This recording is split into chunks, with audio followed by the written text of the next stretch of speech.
Hi everyone, I'm Rincey and this is Rincey Reads. Today I'm here to do another weekly update. So I don't know, I think I sound okay, but I got a little bit of a cold. Don't be overly concerned that it's something more than a cold. All of my symptoms have been pointing towards cold rather than COVID or anything super serious. But yes, I have a bit of a cold, so if I start to sound a little bit like scratchy or congested or something along those lines, that's why. Also why I'm wearing like this giant oversized sweatshirt, and I have like tea over here to help me like talk. But yes, I just wanted to give that warning in case as like the video goes on and I've been talking for a while. I'm sure my voice might change a little bit. So yes, I've still reading books, so I'm back to talk about the books that I've been reading so far this week. Took a little bit of a turn in the middle of the week there, or I should say towards the beginning of the week, because on Tuesday I like called in because I was feeling so sick. Like I had such a bad sinus congestion headache and I just needed to like sleep and things like that. So my reading, took some twists and turns along the course of the week. But yes, I definitely still have books to talk about. Oh, I need to like switch which hand I'm holding this mug in because I need to hold up my books. Didn't realize it until I was about to start. Anyways, first book I'm going to talk about is The Boy in the Earth by Fuminori Nakamura. This was translated from Japanese by Alison Markin Powell. This is probably the most disappointing book I've read in a while. So I read The Gun by Fuminori Nakamura a couple of years ago, and I really enjoyed that book. And so I decided to pick up another one of his books that have been translated into English, and I did not like this one at all. And Goodreads, it seems like people either love this book or they hate this book, and I unfortunately am in the dislike section. But there were like parts of this book that I really enjoyed. So in this story, you're following this unnamed taxi driver who's, if I had to guess, probably in his like 20s-ish. And at the beginning of the book, you see him like contemplating putting himself in like really dangerous situations. So like there's a biker gang and he provokes them so that way they beat him up. He talks about how he saw a car that was turning right at a red light when it shouldn't have been turning, and so he was crossing the street and he like purposefully stopped in front of the car in order to make it like slam on its brakes, but obviously he put his own life in danger doing that and things like that. And like you continue just sort of on with this guy talking about his life in the situation that he's in right now. He just has like a very like fatalistic point of view, doesn't really know the point of his life or anything he's doing. You see him talking with his live-in quote-unquote girlfriend, even though it doesn't really seem like they like each other very much or that they want to be together, but they're just kind of like in this state of inertia together. Like the girl is staying there because she needs a place to live and he's staying with her because he kind of feels like he has to.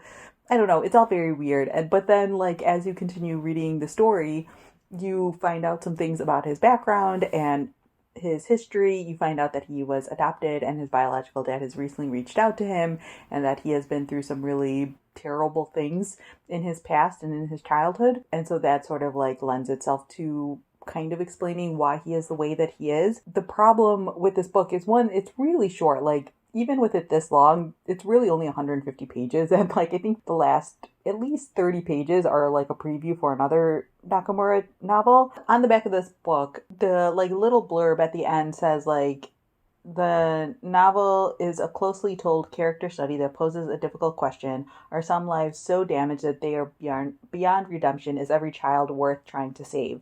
So those are really interesting questions that I think the book only starts to bring up, but it doesn't really explore in any sort of deep or meaningful way. I think, again, this is a problem of this book being too short for what I want out of books. It raises those questions, but it doesn't really do much with it. I've seen some people talk about this book as being Taxi Driver, like the movie, meets Kafka, which I suppose kind of makes sense, even though I've never seen Taxi Driver. But, even in the book, the character is like reading a Kafka book called The Castle and things like that, and I think that's done on purpose. It's sort of that like idea of like a Kafka-esque short story or novella, but I just didn't find it very satisfying. I think that like as it went into his background, I was like, okay, now I'm getting into it, but then it's just kind of over. So yeah, I don't know. Some people really love it, but I don't, so I can't really recommend it. So yeah, I gave it a 2 out of 5 stars. Kind of disappointing, but I do want to read more of Nakamura's stuff because I've heard really good things about him, and I just really adored The Gun, and I can't imagine that The Gun is the only good thing that he's ever written. All right, next I have The Hangman's Daughter by Oliver Pochitz, and this was translated by German by someone whose name I don't remember, and I'm not going to find it because that requires me to put my mug down, and there's no convenient way for me to do this, so I will just have it written in the description. So this is a book that I feel like I saw a bunch of people reading like a few years ago, and this is another one of those books where I saw it at a used bookstore, and after seeing a bunch of people talk about how much they enjoyed it, I was like, hey, I'll pick it up, and then it sat on my TBR for a while, and then I finally picked it up for the episode of Red or Dead that drops today.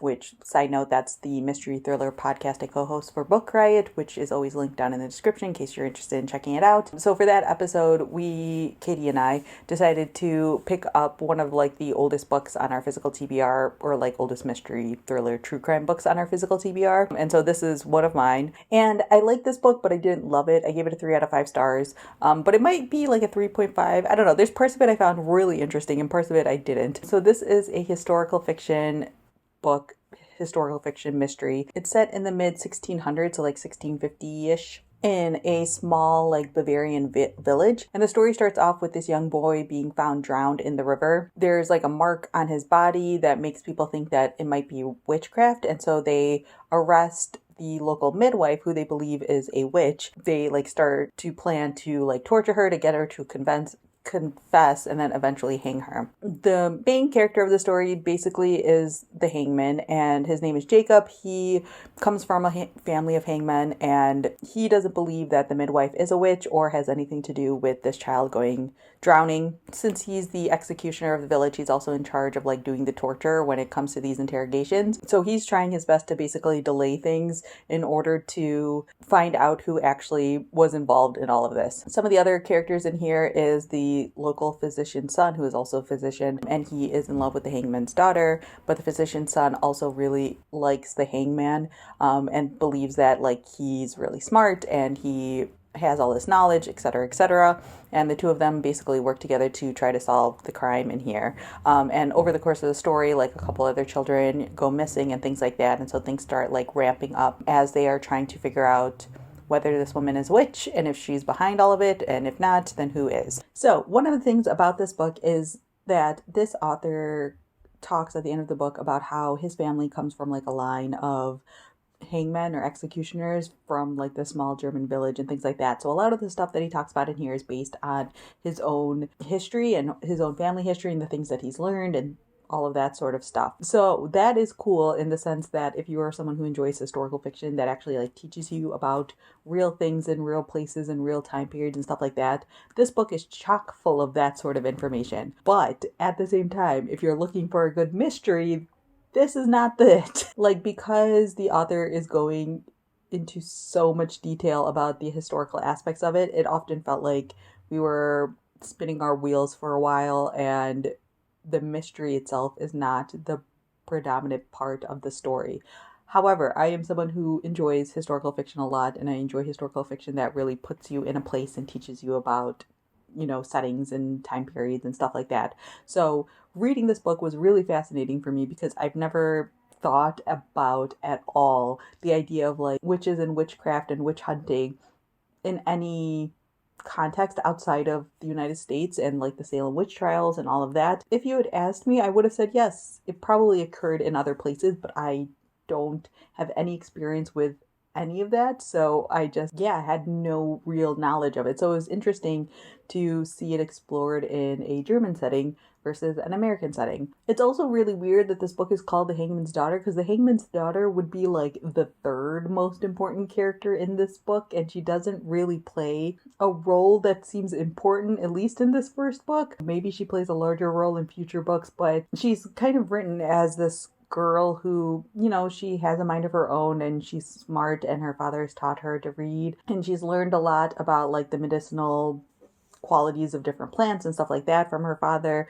So like she's a cool character, but she's not at all a part of like the main storyline. Like there's this whole separate storyline of her and the physician's son, you know, being in love with each other and wanting to get married, but she doesn't really play that important of a role in the story. Like she plays a role without getting into spoilers. But yeah, I just think it's weird that this story is called The Hangman's Daughter. Maybe just because it's catchy. I don't know what it's originally called in German, but it seems like misleading in my opinion. So yes, I don't know what to do with this book.